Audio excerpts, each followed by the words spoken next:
Me rritjen e temperaturave në vend, Instituti i Shëndetit Publik ka dalë sot me rekomandime duke bërë thirrje që të respektohen masat e mbrojtjes dhe kujdesi gjatë kohës së temperaturave të larta të ambientit.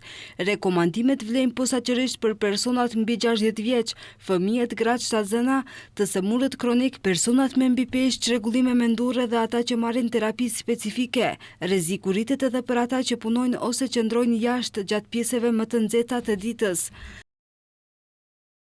Shmangni ekspozimin në diell, përfshirë punën jashtë, midis orës 11 dhe 15. Vishni rroba të lehta dhe të gjera, si dhe syze mbrojtëse dhe një kapel me streh të gjerë me ngjyrë të çelët kur jeni në rrezet e diellit. Qëndroni brenda në dhoma me ajër të kondicionuar. Nëse duhet të qëndroni jashtë gjatë kësaj periudhe, gjeni mundësinë për të pushuar më shpesh në hije e shmangni rrezet direkte të diellit.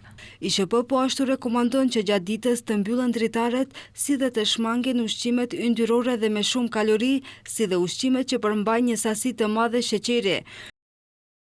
Pini shumë lëngje, mos prisni derisa të keni etje, mundësisht ujë. Kur jeni në një automjet të parkuar, hapni dritaren për të lejuar ajrosjen. Automjetet e mbyllura plotësisht nxehen shumë. Mos lini askënd në automjet. Bëni një dush me ujë sipas nevojës. Si alternativë, vendosni kompresa të ftohta dhe mbani këmbët në ujë të ftohtë. Personat me sëmundje kronike, veçanërisht ata me sëmundje kardiovaskulare, neurologjike dhe pulmonare, duhet të jenë veçanërisht të disiplinuar në ndjekjen e këtyre rekomandimeve dhe në marrjen e ilaçeve të tyre të rregullta. Për çdo ndryshim në shëndetin e tyre, ata duhet të konsultohen me mjekun e tyre të kujdesit primar.